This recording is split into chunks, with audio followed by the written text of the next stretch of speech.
Ordem de apresentação em aberto. Festival Encontros Musicais. Banda Marcial do Colégio Jardim São Paulo. Meu nome é Maria Cristina Kaiser Lúcio, Kaiser de solteira e o Lúcio de casada. Se nós formos falar em fundador da banda, poderíamos dizer que foi Milton Pereira Leles e eu, mantenedor, aquele que manteve a banda, professor Paulo Menberg. A nossa banda, ela começou a funcionar em 8 de janeiro de 1983 e a banda manteve o seu funcionamento até meados de 1994. As maiores dificuldades para manter a banda, na verdade, nem houve assim grandes dificuldades, porque o professor Paulo Menberg, ele era músico por excelência, tanto de formação como de coração. Ele era compositor, tecladista, aliás, tocava um acordeon, belíssimo instrumento que a gente mal ouve falar, mas ele era apaixonado por esse instrumento, e um tubista fora de série, tocava um sousafone lascado, tocava muito bem, era um grande músico. Então, como apaixonado, em verdade, ele nunca nos deixou faltar nada. Não havia aquilo que nós precisássemos, às vezes podia até, num determinado momento, não ser assim imediato, mas logo em seguida ele supria toda e qualquer necessidade da banda. Eu acredito que dificuldade mesmo nós começamos a ter aí mais para o final da década de 80, começo da década de 90, quando começaram a aparecer com um pouco mais de facilidade o instrumental importado aqui no Brasil. E aí algumas bandas, vamos dizer assim, não com um poder aquisitivo melhor, mas de verdade não sei nem como explicar como isso começou a acontecer.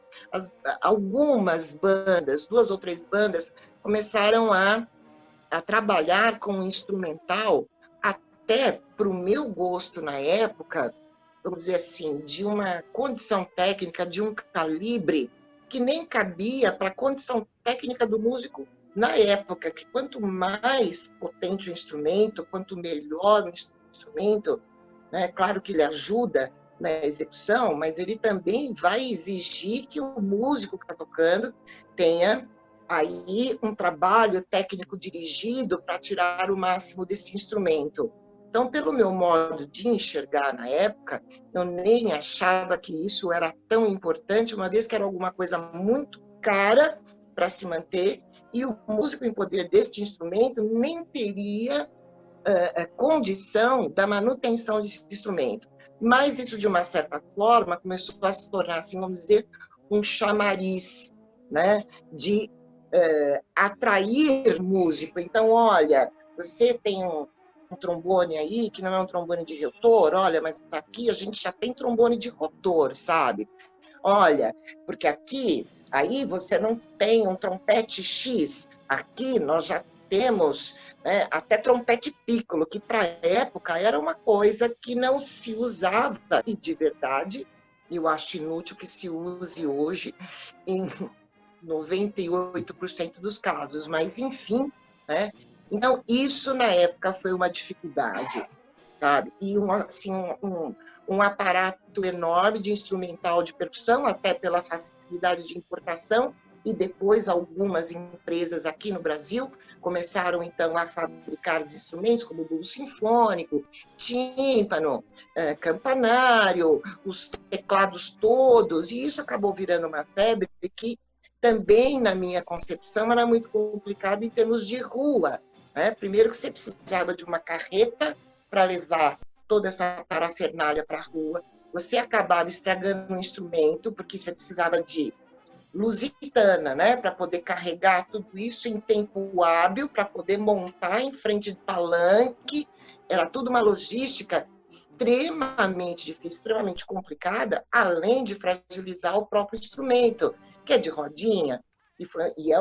É um instrumental que não foi feito para ficar queimando rodinha no asfalto, né?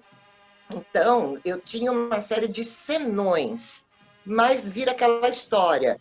Ou você se une a eles, ou você fica para trás, né? Então, aí começou uma coisa muito complicada. E foi também uma época que eu comecei a querer dar adeus para isso, sabe? Porque começou a fugir muito daquilo que eu acredito, daquilo que eu entendo por este tipo de por esse tipo de formação musical, né? Então, ou realmente eu faço aquilo que eu acredito, ou eu prefiro não fazer. Então, mais ou menos é isso. A escolha do meu repertório também, eu sempre fui muito assim, sabe? Dentro daquilo que eu acredito. Então, quando eu conheci, a primeira vez que eu estive de frente para uma banda, né, para uma banda chamada, então, de banda marcial, para mim era uma grande novidade, porque eu venho de uma formação erudita, toda a minha formação foi voltada para toda a formação sinfônica. Então, esse tipo de conjunto, realmente eu não conhecia. Eu fui apresentada para as bandas marciais, para uma banda marcial, que era a banda marcial de Mairiporã, na época que o então maestro era o maestro Antônio Domingos Sacco, falecido Antônio Domingos Sacco. E de verdade, eu achei aquilo, de uma certa forma, fantástico, né? Porque foi a primeira vez que eu vi assim tanta molecada junta, tentando fazer música, mas assim, como eu, enquanto musicista, enquanto já gente na época e tudo mais, eu achava o repertório inadequado para o tipo de instrumental que se usava e para a condição técnica de quem tocava. Muito bem, de repente eu me vi na situação de ter um conjunto desse na mão, e já que eu achava que aquilo não era satisfatório para o meu gosto, então eu precisava desenvolver aquilo que eu achasse melhor. Eu parti para a seguinte proposta, né? O erudito não cabe, ele é extremamente técnico, o instrumental não serve para isso. O que eu vou fazer, né? Aí eu comecei a pensar, dentro de tudo aquilo que eu conhecia, o que eu poderia fazer para que funcionasse. Então eu lembrei das trilhas sonoras, né? Que eu sempre gostei muito de cinema, e as trilhas sonoras, inclusive eu tenho até um trabalho a respeito disso, as trilhas sonoras sempre me encantaram muito, em termos de arranjo, em termos de dar vida às cenas e tudo mais. E a trilha sonora, de uma certa forma, ela faz uma ponte, né, entre o erudito, né, e o popular. E ela acaba caindo no gosto de quem ouve, porque essa era uma outra preocupação minha. Num ambiente de avenida, num ambiente de pessoas que não são afeitas ao mundo sinfônico estarem ouvindo, também é importante, tanto quem está tocando como quem está ouvindo, seja agradável. E eu acho bacana que a pessoa, de repente, saia com uma memória auditiva. Então, é muito bacana, de repente, que a pessoa ouça alguma coisa e ela saia assobiando, pelo menos, né, pelo menos o leitmotiv, né, pelo menos o motivo condutor. Eu acho bacana, pelo menos o tema, que a pessoa consiga assobiar 2, 3 dias depois. E a trilha sonora traz isso para a gente. A gente acaba, muitas vezes, lembrando do filme, eu que tenho uma memória auditiva, né? às vezes acabo lembrando do filme por conta da trilha sonora, e eu achei que esse insight funcionaria. Aí, então, comecei devagarzinho, fui fazendo experimentações, né? Fui escrevendo, e escreve daqui, leva, escuta, vê que funcionou, vamos ver o que está na moda, qual é o filme que está, né? Qual é o filme que está aí bombando, vamos escutar, ver se serve, vamos lá, eu sento, escrevo, levo, experimento, e aí funcionou. E funcionou tão bem que a gente não parava mais de ganhar concurso. Os músicos adoravam, e é muito bacana, né? Quando a gente que é músico sabe disso, né? Eu via muito por mim. Era muito mais prazeroso para mim estudar um repertório que eu curtia, que eu gostava, né? Então, eu também transferi isso para o músico que tocava comigo. É muito mais prazeroso para ele vencer todas as dificuldades técnicas que ele tem, se ele gostar, né, da música, se aquilo rapidamente ele puder também sair assobiando. E a coisa funcionou muito bem. Então, funcionava muito bem para os músicos, apesar de uma grande dificuldade técnica que eu também tinha, mas ele tinha vontade de estudar. Ele era capaz de ficar horas ensaiando, dentro, logicamente, né, de uma concepção. Nós estamos ali com um instrumental de sopro, né, e o cara não é movido a folha, ele tem que ter momentos de fôlego, de parar, para poder descansar a musculatura e tudo mais, depois voltar a tocar, mas dentro de um limite razoável. Ele era capaz de ensaiar todos os dias, horas por dia, e tinha vontade de pegar o instrumento e estudar em casa, porque a música era bacana. Então, funcionou. E todo o meu repertório, a grande maioria do meu repertório, sempre foi voltado, né, às trilhas sonoras. Funcionou muito bem. Nós tivemos uma relação bem bacana com a comunidade. O bairro, por exemplo, ali, gostava muito da gente ensaiando. E o Jardim São Paulo, o bairro do Jardim São Paulo, né? Ele é um bairro extremamente residencial. Ele é um bairro de classe média alta para cima, né? Ele é um bairro assim de classe B, classe A. Então essa era uma primeira preocupação, porque as bandas, isso funciona dessa maneira hoje também, a gente precisava ensaiar muito mais no sábado e domingo, porque eram os dias onde o pessoal não estudava, não trabalhava, e uma zona nobre, como é o bairro do Jardim São Paulo, a gente ficava preocupado em incomodar aquele povo todo no sábado e domingo, que a gente começava a ensaiar no sábado às 3 horas da tarde, e às vezes ia até 10 horas da noite, a mesma coisa no domingo, feriados. Em épocas de leitura de repertório, a gente ensaiava à noite também, terças e quintas à noite. Naquela época já existiam prédios levantados próximos ao colégio, mas o povo gostava, sabe?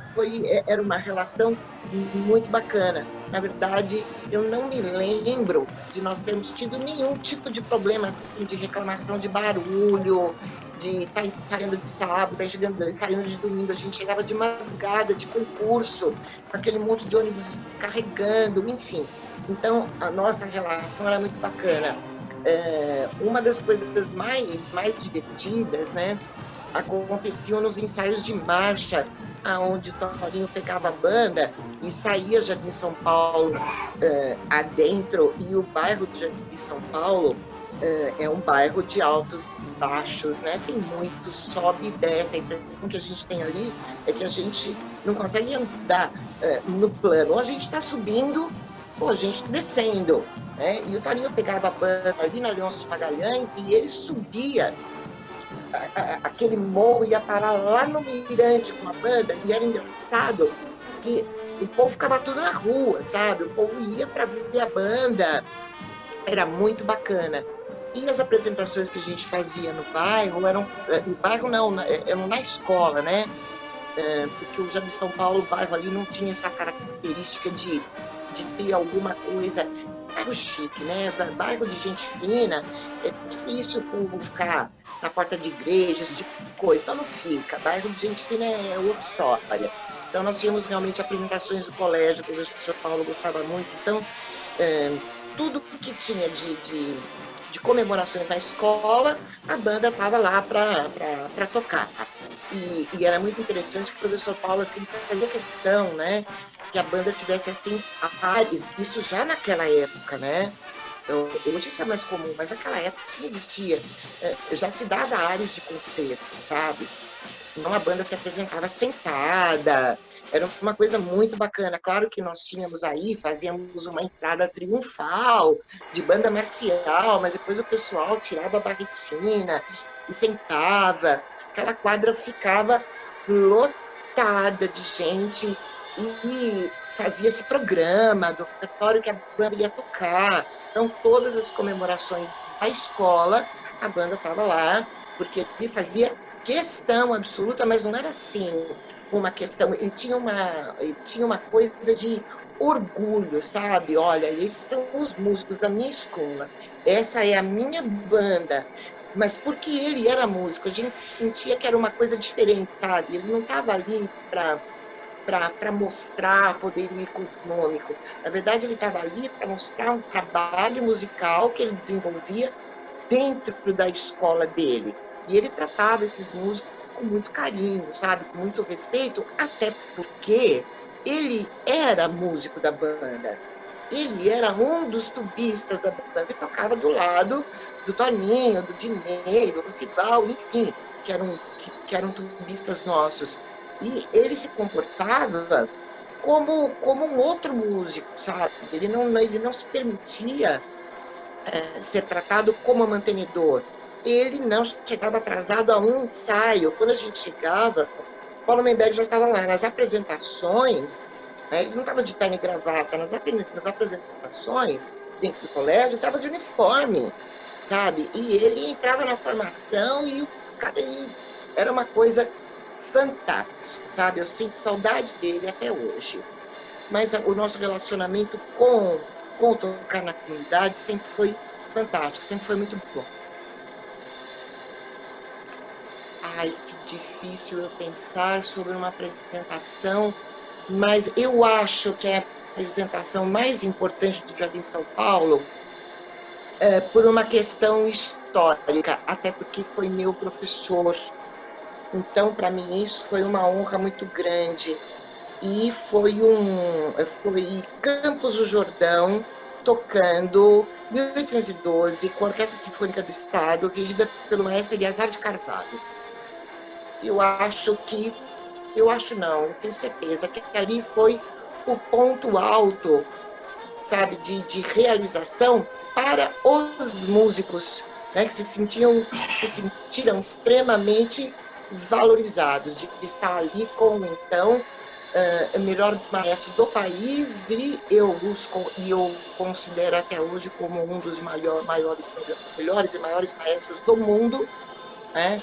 Tocando uma peça maravilhosa e tendo como referência os melhores músicos do país, né? Que até hoje são os músicos da USESP. Para mim, essa foi a mais importante, a apresentação do colégio. Nós tivemos, né, muitos momentos felizes. Eu acho que mais momentos felizes do que momentos não tão felizes. Mas com certeza, e eu acho que o Toninho também acharia a mesma coisa, foi o nosso concurso, foi o nosso Campeonato Nacional de 1992, que aquilo foi uma paulada muito grande, sabe? Porque nós tínhamos uma época que não existe mais hoje, eu não vejo mais hoje, aonde de repente num concurso a briga, era o que a gente brincava na época, a briga era sair na foto, né? E a gente sabe que só sai na foto o primeiro, o segundo e o terceiro lugares, né? Daí para frente não se sai mais na foto. E na época a briga era essa, porque nós tínhamos aí 12, 13, 14 bandas de nível, onde qualquer uma que ganhasse tava legal, sabe? Ali a questão era só estilo, repertório, maneira de ser musical de cada um, a pegada de cada um.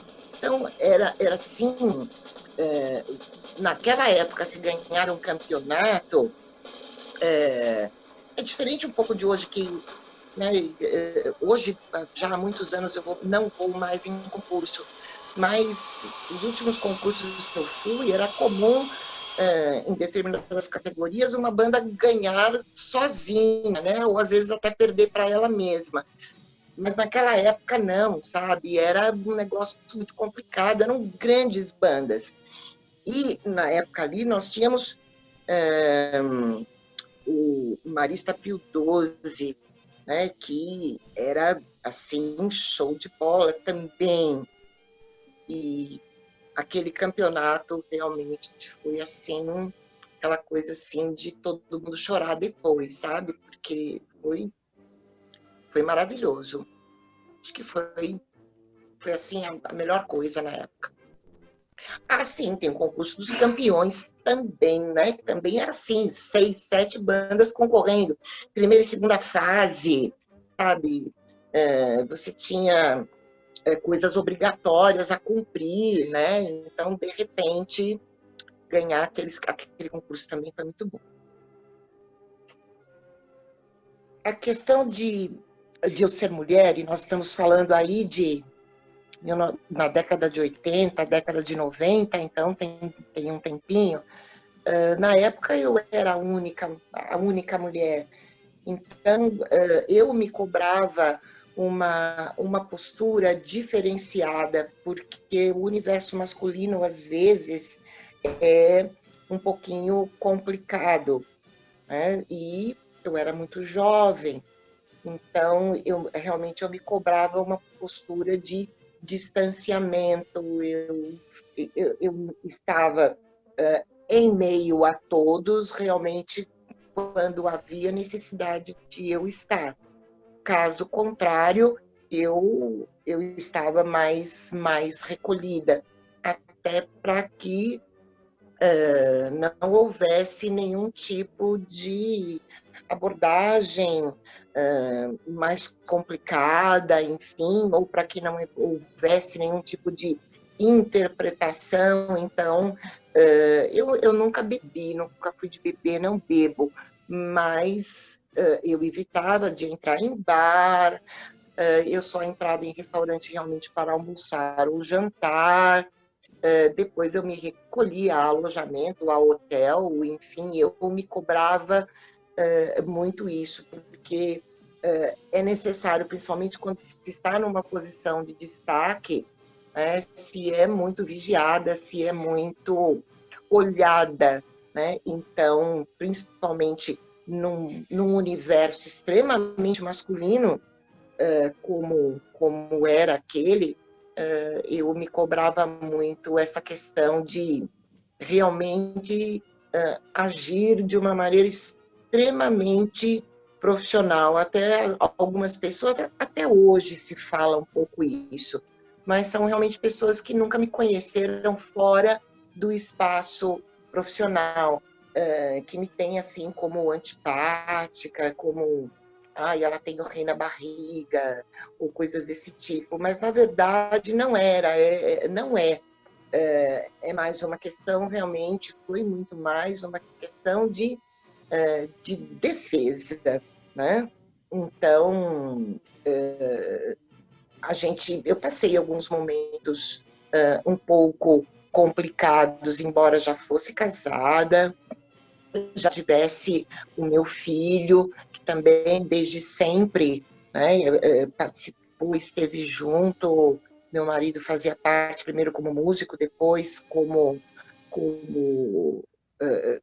maestro assistente trabalhando comigo, mas mesmo assim eu cheguei a passar alguns momentos um pouco complicados. Então, postura profissional e postura moral, é tudo.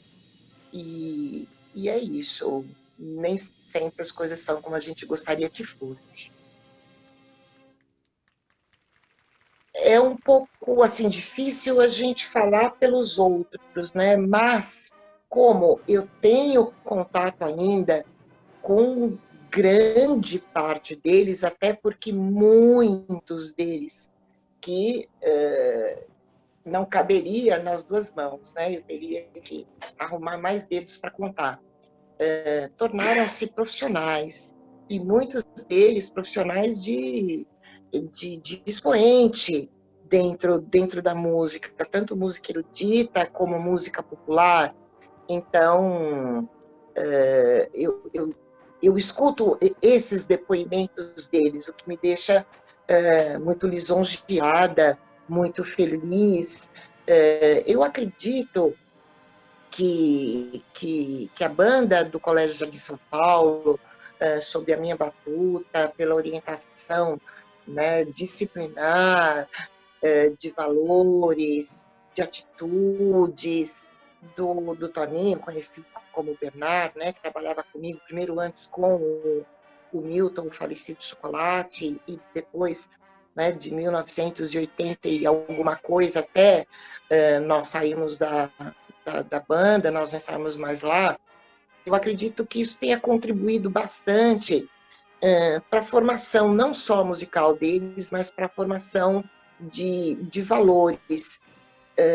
Ali eu sempre fiz questão de criar um ambiente realmente de buscar excelência, de buscar rumo à profissionalização, independentemente de virem a se tornar profissionais ou não.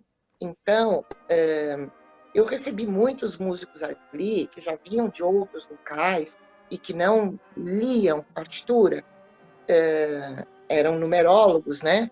E, de verdade, não que eu proibisse, mas a gente trabalhava de uma forma que havia um convencimento de tocar, né? Lendo, né?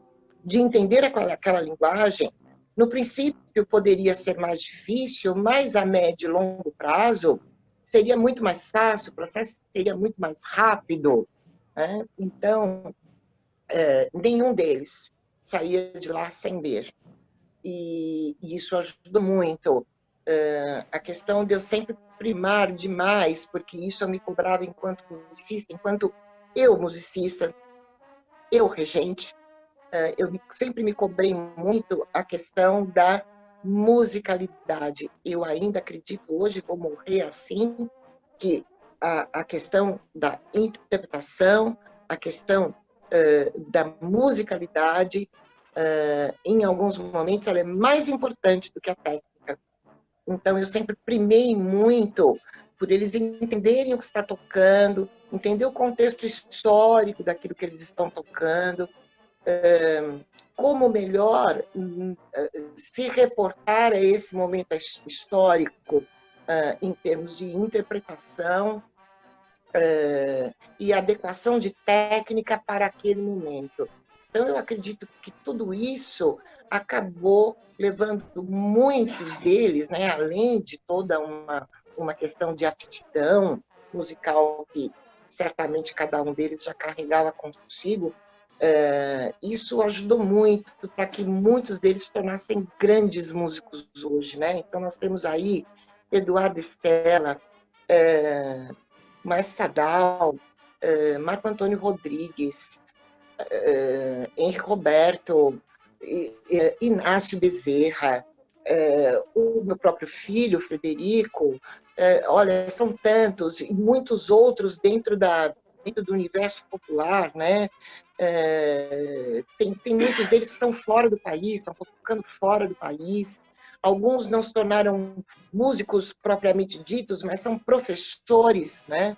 Então, eu acredito que todo esse ambiente didático, né? Muito mais do que ganhar concurso, porque o ganhar concurso acabou sendo uma consequência de um trabalho de preocupação, de o melhor possível para o momento, para o contexto. Então, isso acabou levando-os a se apaixonar e a acabar estudando, e se saíram até hoje grandes profissionais. Eu acredito que a contribuição tenha sido essa, a nossa.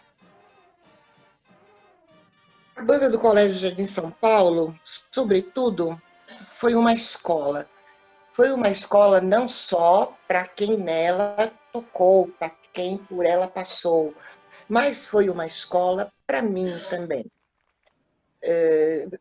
Foi uma escola para mim porque eu passei a entender meandros que até então eu não conhecia.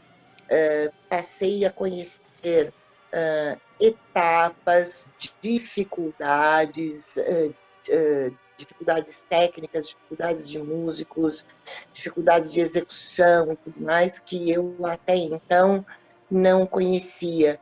Então, realmente foi uma escola de vida, em todos os sentidos. Foi uma grande escola de vida. E realmente, embora seja um pouco difícil nós falarmos de nós mesmos, de verdade, isso vai ficar registrado. A história um dia talvez venha a contar isso, né? Jardim São Paulo realmente foi um divisor de águas. Se conhecia um tipo de música para bandas marciais antes do Jardim São Paulo, e se conheceu outras possibilidades de execução, interpretação e repertório depois da banda marcial do Colégio Jardim São Paulo. E isso não foi um trabalho só meu.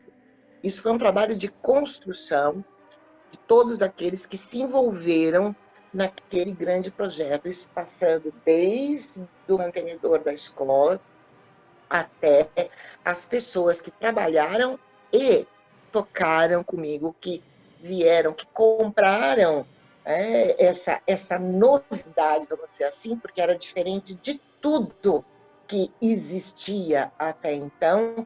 Compraram o projeto, se envolveram no projeto e deram conta do projeto, porque eu sempre fui muito brava, eu sempre fui muito exigente. E o Bernard também, dentro da parte que ele cumpria. Então, eu acredito que se um dia essa história puder ser contada, se um dia essa história for contada, e se um dia houver um local de pesquisa, que as pessoas possam pesquisar, possam buscar, talvez seja um sinal, né? Talvez seja um norte, um rumo, né? De que inovar é preciso, mas inovar dentro de um parâmetro, dentro daquilo que cabe. Inovar com responsabilidade e, sobretudo, inovar com conhecimento. Eu acredito que a história talvez um dia venha a contar sobre isso. Aí é muito difícil reduzir, né? Jardim São Paulo numa palavra só. Paixão musical.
Eu convido a todos para assistir a Banda Marcial do Colégio de São Paulo executando uma peça do folclore russo chamada As Estepes.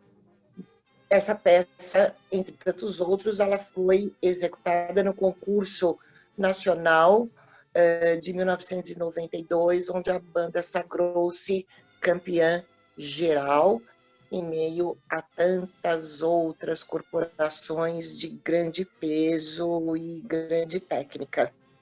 Foi um dia foi um dia maravilhoso, foi um dia lindo, bastante tenso, mas muito lindo, e a banda realmente saiu-se muito bem com essa execução. Então, estão convidados a ouvir.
de São Paulo, aqui de São Paulo, Natal. E concorre ao título de campeão nacional na categoria Banda Marcial Juvenil. A Banda Marcial do Colégio Jardim São Paulo é campeã paulista de 91.